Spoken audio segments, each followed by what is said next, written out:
Imagina la Europa del siglo XVII. A plena luz del día, desde el campesino hasta el aristócrata, todos vivían en una neblina constante.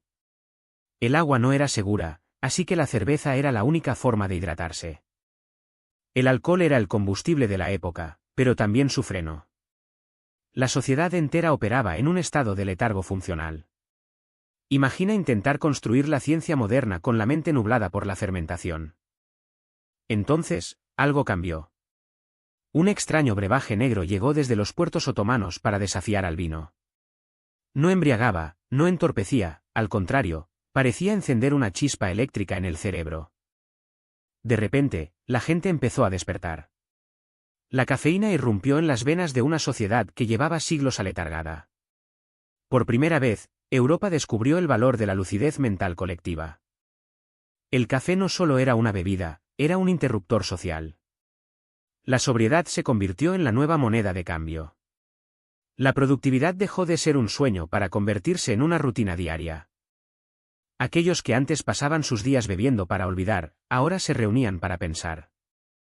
La transición del alcohol a la cafeína fue, sin duda, la revolución más silenciosa y efectiva de nuestra historia. El viaje del café comenzó en las áridas tierras de Yemen. Allí, los monjes sufíes descubrieron que aquel fruto oscuro les permitía orar durante toda la noche. El grano dejó de ser una curiosidad botánica para convertirse en el motor espiritual del desierto. Desde el puerto de Moca, el café cruzó el Mar Rojo hacia el corazón del Imperio Otomano. En Estambul, la bebida encontró su hogar definitivo bajo el nombre de ave. Los primeros establecimientos públicos no tardaron en aparecer, transformando la vida social para siempre. Estos cafés, conocidos como escuelas del saber, se volvieron lugares de debate político y ajedrez. El aroma a café tostado flotaba por las calles, atrayendo a comerciantes y viajeros de todo el mundo. Era un fenómeno que el viejo continente aún no podía imaginar. Fue a través de las rutas comerciales marítimas que el café tocó tierra europea. Venecia, la puerta de Oriente, fue el puerto de entrada para este producto exótico. Los mercaderes italianos pronto se deslumbraron por su sabor intenso y su color azabache. Al principio, muchos sospecharon de esta bebida negra, tachándola de invento del diablo, por su origen extranjero. Sin embargo, el Papa Clemente VIII probó la infusión y quedó fascinado. Su bendición fue el sello definitivo para la expansión del café por toda Europa. A mediados del siglo XVII, las tazas de porcelana empezaron a sustituir al vino y la cerveza en los desayunos. El café ofrecía un estado de alerta y claridad mental sin precedentes. Europa estaba a punto de despertar de su letargo intelectual. La cafeína se convirtió en la chispa que encendería la curiosidad de los filósofos. Mientras la sociedad europea cambiaba sus hábitos, el café se instalaba como el combustible silencioso de una nueva era. El escenario estaba listo para la llegada de la Ilustración. Tras el éxito de las primeras tazas, el café dejó de ser una bebida para convertirse en un fenómeno social. En el Londres del siglo XVII, las cafeterías empezaron a brotar por cada esquina. Se les llamó las universidades de un centavo. El precio de entrada era irrisorio, apenas un centavo por una taza de café. Ese pago no solo te daba acceso a la bebida, sino al derecho de participar en cualquier debate. Era la democratización del conocimiento en estado puro. A diferencia de las tabernas, donde el alcohol nublaba el juicio, el café mantenía las mentes alerta. Aquí no se bebía para olvidar, sino para pensar, discutir y cuestionar el orden establecido. La sobriedad era el combustible del intelecto. Un comerciante podía sentarse junto a un filósofo o un marinero recién llegado de las Indias. Las barreras de clase se desmoronaban entre el aroma amargo y el humo de las pipas. Todos eran iguales ante la libertad de expresión. Cada establecimiento se especializó según su clientela. Algunas cafeterías eran centros de noticias políticas, mientras que otras se convertían en bolsas de valores improvisadas. La información fluía tan rápido como el café que servían. No es casualidad que instituciones gigantescas nacieran entre estas paredes. El Lloyds de Londres, el gigante de los seguros, empezó como una simple cafetería para marineros. El café fue el verdadero arquitecto de la economía moderna. En estos espacios, la ilustración dejó de ser un concepto abstracto en los libros.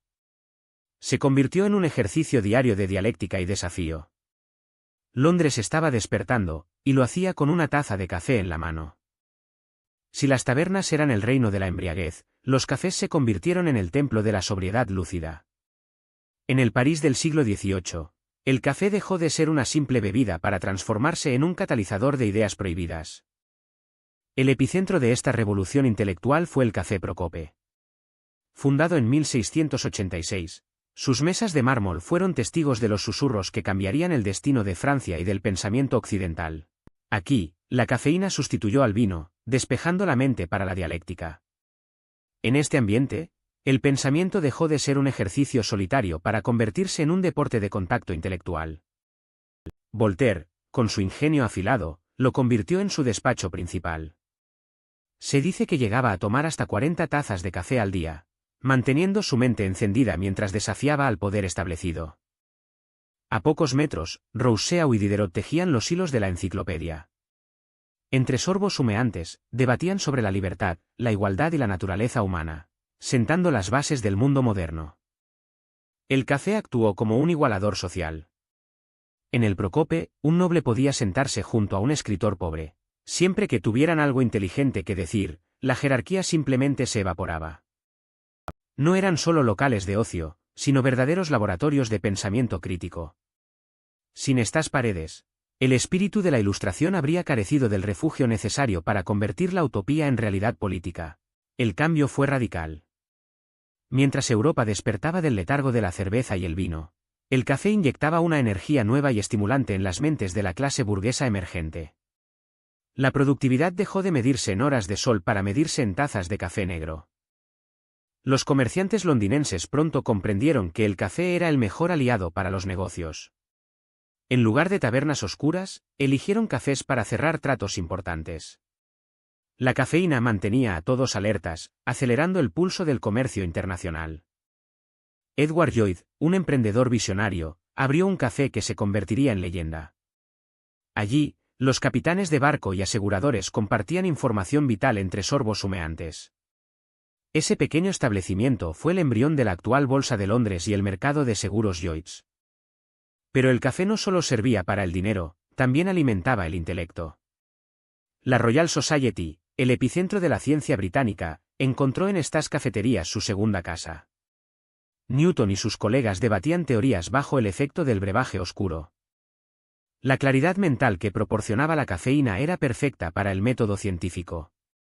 Los filósofos y matemáticos necesitaban estar despiertos para desafiar el dogma. En cada taza, se estaba gestando la base de nuestra tecnología moderna.